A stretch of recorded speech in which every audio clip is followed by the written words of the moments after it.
All right, what's up, everybody? It's your girl, Miss Sophia the Diva, and I'm going live again. As I explained, I no longer have time on my radio show to do my live reviews of all of my favorite reality shows. So starting this week, I'm going to start putting up, as best as I can, the shows that I like to talk about that's pretty popular. And so we're going to talk about Love and Hip Hop Atlanta. Yes, I still watch it. I enjoy my weekly dose of pure ratchetness, because some of these people, they ain't classy based, honey. But anyways, we are now all the way in season 8.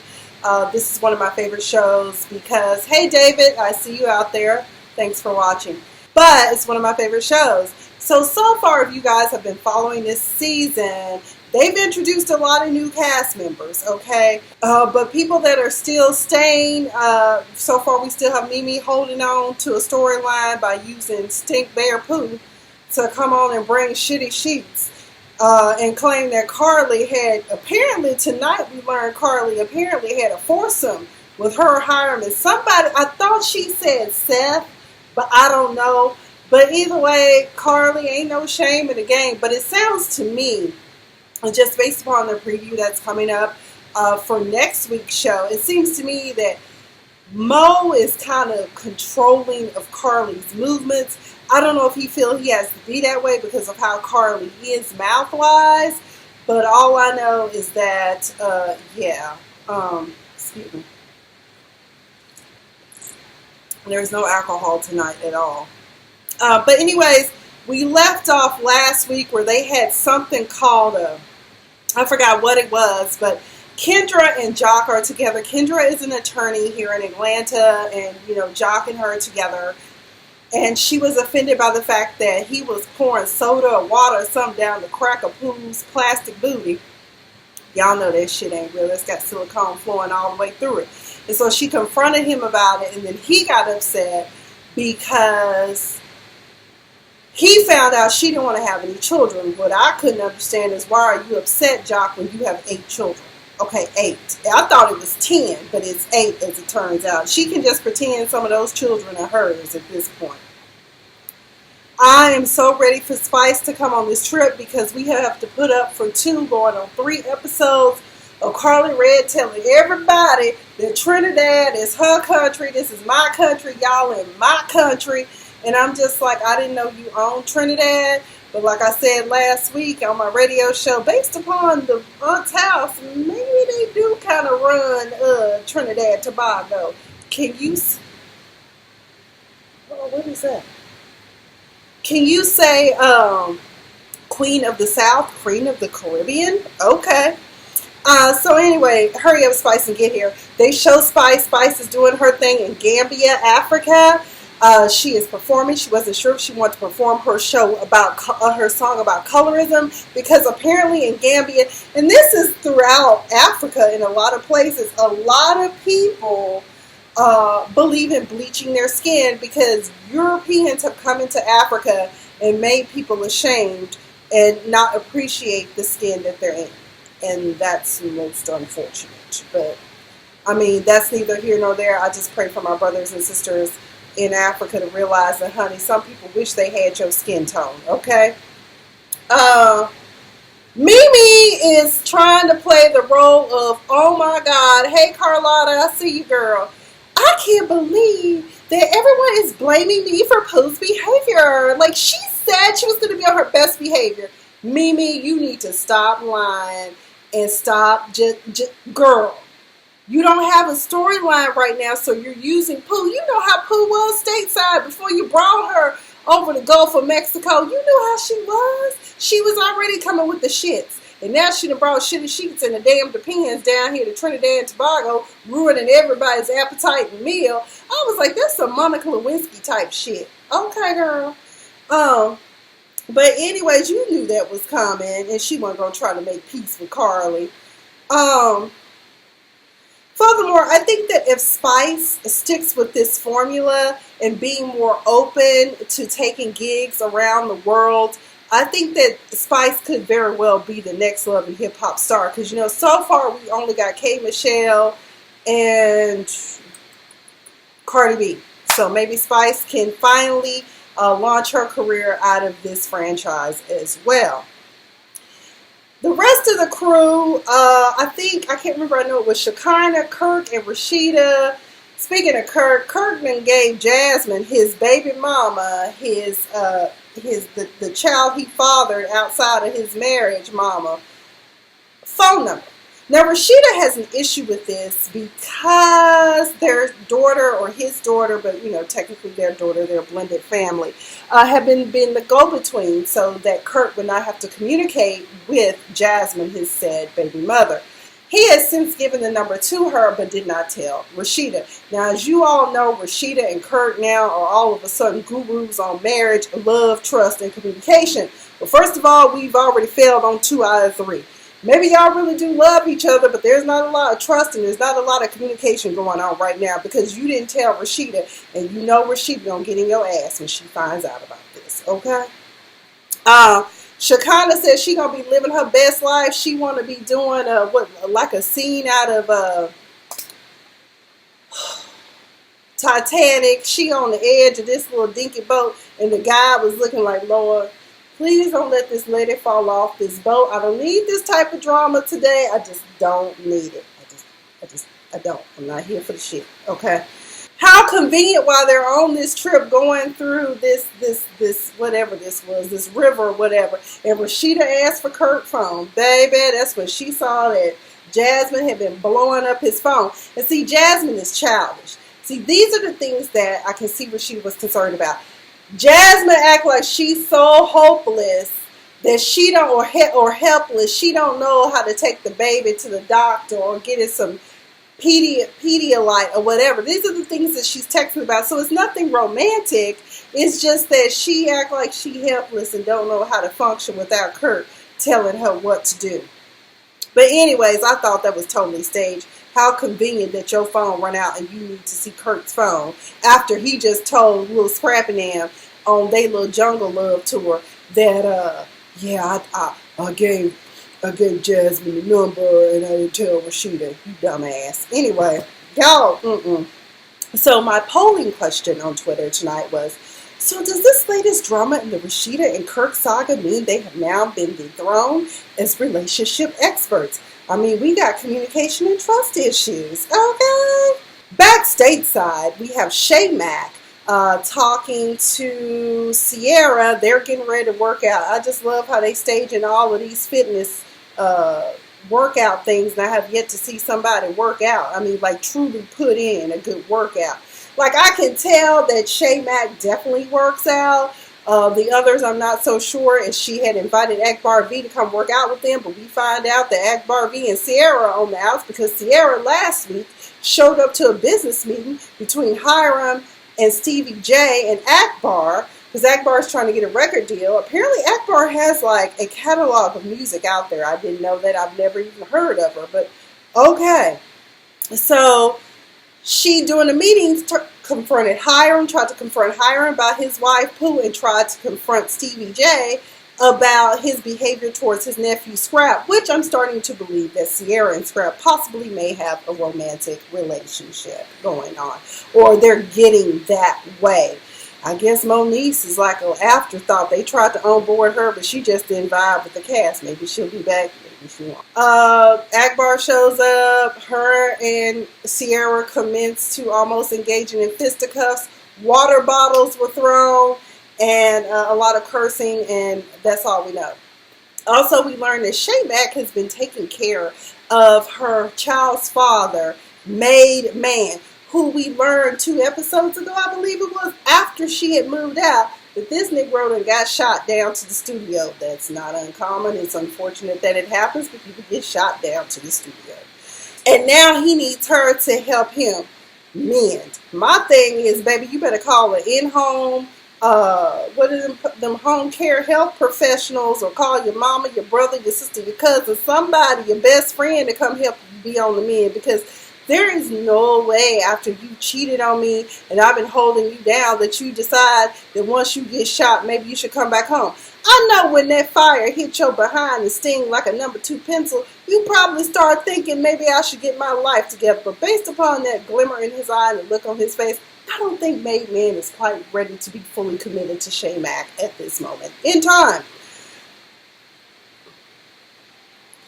Sierra was trying to argue her point about why she was right. At the end of the day, you were wrong. You were interfering with Shay Mack's meal ticket. She's trying to get all her 5 children back. She only got 1 back right now in her apartment in Buckhead that her cousin Candy got for her.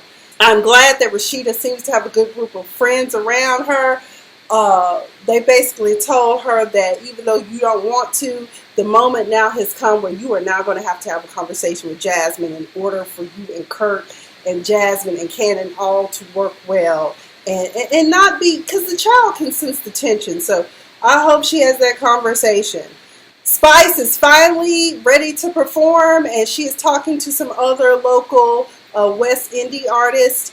I guess this guy was telling her how he thinks that she's so beautiful. I don't know if he was trying to push her, but he was telling her you definitely need to learn to love the skin that you're in. So shout out to him, because one of the things that was very, very shocking at the beginning of the season is that Spice was so hell-bent on possibly bleaching her skin, because that's what they do in Jamaica, apparently, where she's from.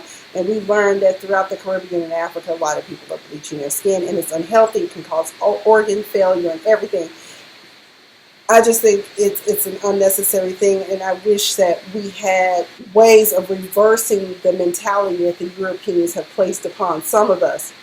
And just to go off tangent and get off subject, my friend Maceo made a very good point recently on his Facebook, and also I'm starting to see different states are starting to pass regulations.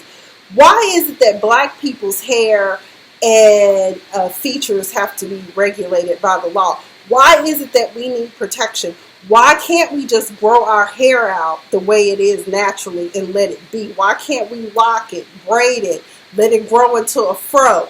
But it's just like Paul Mooney said a long time ago, that people, white people in particular, those that are not enlightened and choose to remain ignorant and racist and separated, they basically are uncomfortable when our hair is not relaxed, and they're relaxed around us when it is relaxed.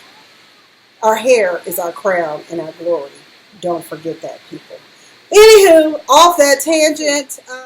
Once again, I love how Kendra is the rational one on this show. I think that she doesn't per se fit in, but she is much needed on this show, because you need someone that can see things from a perspective that is not like you've been raised in the hood your whole life with no type of guidance from anyone, okay? But Kendra basically said that she did have a conversation woman to woman with Pooh about what had happened between her and Jock during this festival they were attending. And she said, I'm not going to just be the one to berate a woman because my man was out of line. So I appreciate that. Kendra's a beautiful woman. Jock has got a winner there. I hope he does her right. I wonder if he's still going to put a ring on. But here come Karlie and I forgot who else, Shekinah. And once again, they's talking about these shitty ass leopard sheets again. And I'm just like, oh my God, can we please get the take and funk away of the shitty sheets? And they finally all conclude, get this, y'all. And Kendra's going to be the one to conduct it. They are going to have a lie detector test done to prove whether Pooh or Karlie, who's telling the truth. I was like, this is some Maury type shit, because let's just be real. In most jurisdictions, I believe most jurisdictions across the U.S., lie detector tests are not admissible. Why don't y'all do a DNA test? If it's Karlie's shit, it'll be her DNA will be there. I'm just saying. Shay Mack has a one-on-one conversation down to Piedmont Park with her baby daddy, and he tried to tell her she should move back into the home with him. She told him no. She says, I just really don't feel like you ready for all that. But you know what? I'll call you if the baby needs some Pampers or something. But right now, I'm doing me, and I got things I'm trying to do too. Bravo, Shay, because a lot of these women would turn right back around and fall right back for the trap. Let's watch you for a few months and see how you move. Maybe she'll feel differently, made man. But right now, you need to just make it on your own. You are a made man, after all, right? Rasheeda and Tokyo spilling the tea to Spice about all the drama that has gone on. I'm not going to rehash that, because we all know the bottom line is Mimi bringing Pooh down to Trinidad to disrupt Karlie's happiness. You know, Karlie man ain't here, but Pooh is here, and you used to sleep with Pooh. Now, last week, I truly do believe that Karlie slept with Pooh and her husband, because she kind of said it in a way that was kind of cryptic, but not so cryptic. If you play chess, you figured it out. If you played checkers, probably not. But either way, what it is that she said, well, you know, it was before I met my fiance. And he said he don't care who I slept with. That was before him. And then Pooh was like, oh, okay. And then she said, and plus when I got with him, I stopped fucking with y'all. And I was like, so that right there told me all I need to know. And then, of course, later on, Pooh said something in this most recent conversation about, now, she slept with me, my husband, and she sounded like she said somebody named Seth. So it sounds like they had a foursome or orgy. I think when it's more than three, it sounds like an orgy to me. I don't know, but y'all some nasty motherfuckers, ain't you? Spice is concerned about going on stage because she's nervous.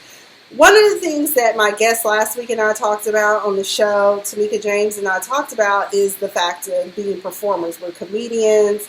She's also a singer. If you're not nervous, you should be concerned. Because all of us are nervous most of the time we go on stage. Just a little bit. Some, not where we have stage fright, but it's always an edge. Because every time I've ever done a stand-up show, I'm nervous. I'm nervous. I got, my stomach. That's why I don't drink before I go on stage, because I start sweating profusely. Plus, sometimes the stage lights are way too hot. But anyway, Spice was working that stage. I said, how come I can't ever twerk like that? I feel like my European roots really get in the way of me being awesome. I don't understand that. Anyway, she gave a great performance. I like Rasheeda's attitude about this. She's like, right now, we can deal with what Kirk and I are going through lately, but right now I'm down here in this nice place. I'm going to have a good time. Do you, Rasheeda? Go, girl. Oh, well, that pretty much concludes this episode. But next week, BK is trying to get back into Sierra's life. As you know, Sierra gave him the deuce because she was upset because of some he said, she said mess. And, of course, Pooh was in the middle of it, because you know she always bringing the shit in the middle, okay? We hadn't seen a lot of Stevie J until last week, and it appears that he will be back this week. You know, he gave an apology to Scrap. Scrap had asked him to come and speak at the prison on his behalf to kind of help him get out a little earlier. And Stevie J said, well, I was dealing with my own shit. And I also was thinking he probably don't want to go to a prison or jail, because right now he possibly could be going for this. He still has not paid off this child support. I don't understand it. With all the money he's paying the attorneys, if he is paying them, he could have been paid. He could have settled that child support possibly. Rasheeda and Jasmine are going to have their one-on-one discussion. We'll find out how that goes. And we learned that there's trouble in paradise again with Karlie and her man Mo. It sounds like he's controlling. And I kind of saw her setting the stage to make it seem like he's controlling, because he told her she had a 2 a.m. curfew while she was in Trinidad, while she's not in his presence. That was kind of dumb, but girl, ain't no man gonna tell me what I can and cannot do and where I can go. If you that paranoid about me cheating on you or stepping out on you, then maybe we don't need to be together. And maybe you might be the one that's stepping out on me. I'm always suspicious when people put their shit on me, and it's really them that's the problem. But either way, that's all I've got. I'm trying to do these reviews consistently every week, since now my radio show takes away time. Because I don't know if y'all know this new formatting. I try to do 30 minutes solo, and then for the last hour, I always have a special guest. Again, A Diva Disturbed will be back on. It will be live on Miss Sophia the Diva's channel. It'll be on my Fia the Diva YouTube channel. It will be live on my Facebook, Miss Sophia the Diva, and on Periscope, which is Fia the Diva, as well through Twitter. And there's actually a website link, and I will drop that below if y'all want to go and just listen, because it is an actual internet radio station. It's BFAM 109.6 on Bosscast. And yes, tonight I did not put on any hair. I just wanted to pull my hair back into a bun. I'm trying to stop wearing these wigs, because my hairline right here, across here, this won't go anywhere. I was hoping by wearing the wigs and kind of wear this away, but it didn't. But either way, because y'all know my edges touch and agree with my eyebrows down there. But either way, that's all I've got for this episode of Love and Hip Hop Atlanta. Thank you all who joined. Comment down below if you're watching this on YouTube. When you see this, comment down below and be sure to subscribe. I am Miss Sophia the Diva, and you all have been all that. Good night. See you Tuesday.